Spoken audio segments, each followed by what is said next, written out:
Hello friends. I am back with another quick video. I wanted to start doing more stuff like this where we can kind of talk about questions people have, you know, whether it's from clients or somebody who follows me on Instagram and sees it. I wanted to start having a place where we could chat a bit more. My confidence has increased with it ever since doing the Pro Physique code. So the Pro Physique podcast, and being on there more often has definitely made me feel more comfortable with just, you know, chatting things out, I guess.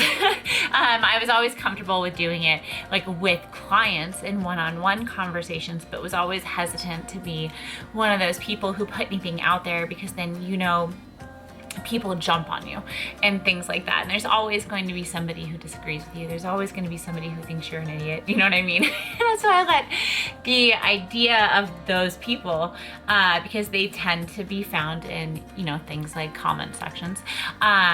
I kind of just let that get to me. And so I don't want to do that anymore. I feel good being on the podcast a couple of times and I get really good feedback, which is exciting. I always appreciate that so much because I get so nervous for everyone.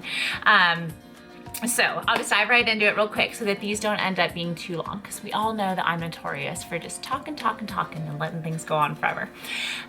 So the question I had, and I felt like today was a really good day for it actually, was about my Whoop band and how I use it to adjust things day to day. So the thing about the Whoop is that it monitors your heart rate and then other things about your heart rate to help give you a better insight into how your body is responding to your training and then your recovery. And so you're looking at things like your resting heart rate, your heart rate variability, and then also looking at respiratory rate, which I found really interesting, especially because I live in Colorado and we tend to go to higher elevations throughout the year, and seeing simply that, how much it affects my respiratory rate, I found insane. But today's a good example because, so ever since I started running, my HRV has improved. My resting heart rate is back down to zombie status. It's at like 41. And my respiratory rate has also decreased. So all of those have added up to really great recovery scores lately. So Whoop takes those three things, and then your strain from the day, which is like how it adds up, how hard your day was. And then it uses those two things to help to give you a score for how recovered you are for the next day. So this morning, I don't know if you can see this, I got a 78% recovery, and right now I'm at a 14.6 day strain because I ran and lifted this morning. So with a 78% recovery, that's a green, but it's not fantastic. You know what I mean? It's not like in the 90s, which I would get really excited about. Now I know that I do feel better for my runs and I tend to be faster the better my recovery score is. And so tomorrow I have a run that I want to do really well on. It's got some speed work in it, so I'm hoping that it feels good and I don't feel like I'm running in mud, you know what I mean?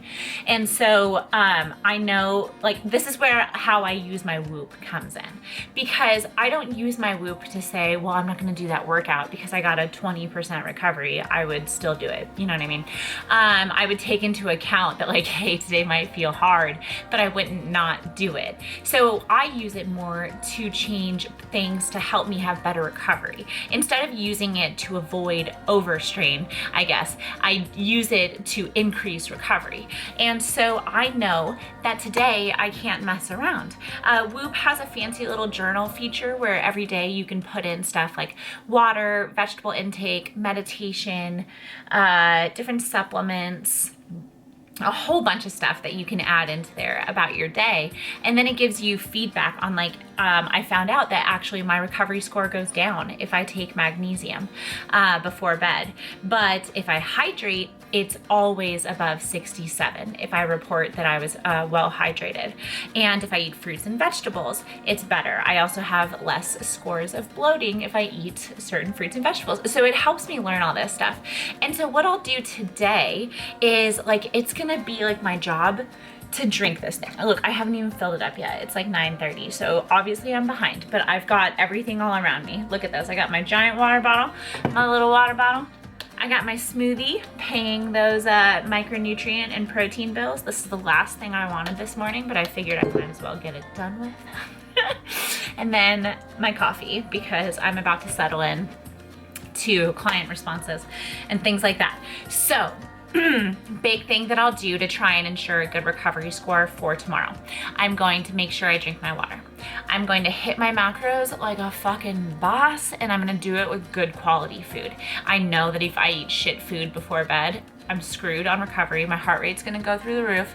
I baked cookies last week and had 2 of them, and holy shit, my resting heart rate jumped by 15 beats per minute that night. It was ridiculous. Like, my body is like, sugar. And I don't like purposely avoid sugar, but I like to eat lots of food. And so I just naturally eat other foods where I can eat more of them, you know?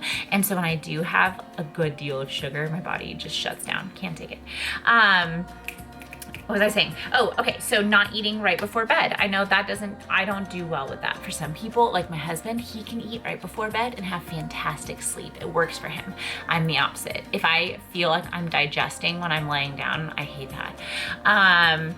What else? So water, food. I will probably take some time actually today to get some stretching in. You'd think I'd be doing more of that with training for a marathon, but I know that that helps too. And I think a lot of the stretching part actually comes down to more focus on intentional breathing, and then just helping my body come down for the day. That's the big thing, you know? So yeah, that's how I use my Whoop. I don't use it to have it be my coach of like, because you can use the Whoop coach and it tells you what you should shoot for each day.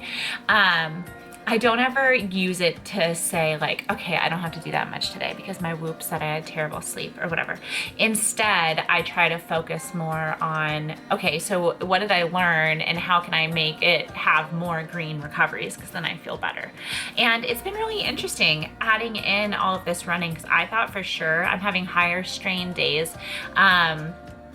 And you know, I'm just doing so much more. I thought for sure my recovery was gonna tank and stuff was gonna be much more difficult, and instead my body is loving it. My recovery has been fantastic. I'm feeling pretty good. I think I'm sleeping like a baby, so it's gotta be that I'm just like exhausted. So when my head hits the pillow, donezo. So yeah, there's that. If anyone has any other questions about Whoop, let me know. I know one of my clients just got one yesterday. I'm telling you, they need to give me like a discount code or something like that. I'm up to like 6 or 7 people that have gotten one because I'm obsessed with mine. I got frustrated with it for a while because it was giving me crazy results, but I have to wear it like almost halfway up my arm. Like even this is too low to get it to read properly. But overall, I've had mine since Christmas now, and I've really enjoyed the information that I've gotten from it and the things that I've learned. And then it's just about implementing those, not all at once and like changing everything, but just implementing them as it works to get it done. You know, I can't do everything every single day, but I can get a couple of them done. And what I love about the journal feature is I have it set up to ask me about all these questions of things that I know I should do. And then there's some things on there that are things I know I shouldn't do. And then it asks you every morning, did you do this list of things? And so then it's kind of like that motivator to be like, tomorrow I want to click yes on a lot of the good things, and I want to click no on the things I don't want to do. And it just, you know, it helps with that little bit of push to just be a teensy bit better each day. You know, we don't have to be a completely different person. We don't have to change everything and do everything perfectly, but we can work to check one extra box.